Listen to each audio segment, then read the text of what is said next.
రాష్ట్రం నుంచి 16 మంది టీఆర్ఎస్ ఎంపీలు గెలిస్తే కేంద్రం నుంచి రాష్ట్రానికి కావాల్సినన్ని నిధులు తేవొచ్చని అన్నారు ఆ పార్టీ వర్కింగ్ ప్రెసిడెంట్ కేటీఆర్.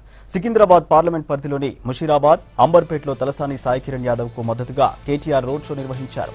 ఎన్నికల్లో కాంగ్రెస్ ఎంపీలు గెలిస్తే రాహుల్ గాంధీకి లాభమని, బీజేపీ ఎంపీలు గెలిస్తే మోడీకి లాభమని, టీఆర్ఎస్ ఎంపీలు గెలిస్తే తెలంగాణకు లాభమన్నారు. కేంద్రంలో సంఖ్యాబలం ఉన్న వాళ్లదే పెత్తనం నడుస్తుందన్నారు కేటీఆర్. బీజేపీ ప్రభుత్వం 5 ఏళ్లలో హైదరాబాద్ కు చేసిందేమీ లేదన్నారు. తెలంగాణకు ఉన్న ఒక్క కేంద్ర మంత్రి పదవిని కూడా తప్పించిందన్నారు. ఎట్టికైనా మట్టికైనా మనోడుండాలే. మంది పార్టీలకు ఓట్లేసి మళ్ళీ వాళ్ళకే దండం పెట్టి అయ్యా అవ్వ అంటే ఏమి కూడా రాదు. అందుకే ఆలోచించాలే. రేపటి రోజున దబ్బన పొరపాటున కాంగ్రెస్ ఎంపీలో, బీజేపీ ఎంపీలో గెలిస్తే తెలంగాణ నుంచి ఏం చేయగలుగుతారు వాళ్ళు? ఏమీ లేదు. రాహుల్ గాంధీ స్టాండ్ అంటే స్టాండు, సిట్ అంటే సిట్టు, నరేంద్ర మోడీ ఉస్కో అంటే ఉస్కో, డిస్కో అంటే డిస్కో తప్ప ఏమి కాదు వాళ్ళతోని.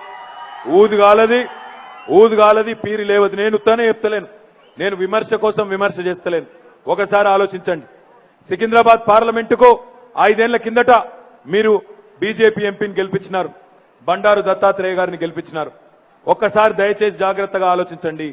ఈ 5 ఏళ్లలో ఏం పని చేసిన మన దత్తాత్రేయ గారు, బీజేపీ ప్రభుత్వం ఏమన్నా ముషీరాబాద్కి కానీ, సికింద్రాబాద్ పార్లమెంటుకు కానీ, హైదరాబాద్ సిటీకి కానీ కేంద్ర ప్రభుత్వం నుంచి ఏమన్నా ప్రత్యేకంగా తీసుకొని వచ్చినారా? గుండు సున్నా, ఏమి కూడా లేదు. మరి అట్లాంటి నరేంద్ర మోడీ గారికి, ఒక్క తెలంగాణ బిడ్డకు మంత్రివర్గంలో చోటి అని నరేంద్ర మోడీకి ముషీరాబాద్ లో ఓటేద్దామా ఆలోచించమని చెప్పి నేను కోరుతా ఉన్నా. 71 సంవత్సరాలు, ఒకటి కాదు, 2 కాదు, భారతదేశానికి స్వాతంత్రం వచ్చి 71 సంవత్సరాలు.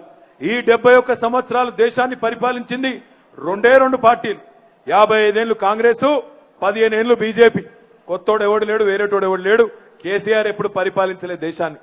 మరి ఏం చేసిండయ్యా దేశానికి అంటే ఏం చెప్పలేరు.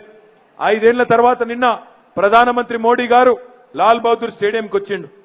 వస్తే నేను అనుకున్నా ఏమన్నా చెప్తాడేమో, తెలంగాణకి 5 ఏళ్లలో ఫలానా పని చేసినా మళ్ళా గెలిపిస్తే ఫలానా పని చేస్తా అని చెప్తాడేమో అనుకున్నా. ఏం చెప్పిండు నరేంద్ర మోడీ? ఉత్త లొల్లి బొబ్బా తప్ప ఏం లేదు. మాట్లాడితే ఈరోజు బీజేపీ నాయకులకు ఒక్క ప్రశ్నకు సమాధానం చెప్పే సత్తా లేదు. అందుకే మళ్ళీ రెచ్చగొట్టే ప్రయత్నం. ముషీరాబాద్కి వస్తారు, అంబర్పేటకు పోతారు, ఒకటే రెచ్చగొట్టుడు, ఒకటే హిందూ ముస్లిం, ఒకటే మందిర్ మసీద్ తప్ప ఇంకో మాట లేదు. నేను ముషీరాబాద్ అన్నదమ్ములకు, అక్క చెల్లెలందరికీ విజ్ఞప్తి చేస్తా ఉన్నా, ఆగం కాకండి. ఈ ఉద్వేగాలకు, ఈ మతం పేరిట చిచ్చు పెట్టేటోళ్లకు దయచేసి పొరపాటున కూడా వాళ్ళ వైపు ఆలోచించకండి. 5 ఏళ్లు హైదరాబాద్ లో ఒక్క మత కల్లోలం లేదు.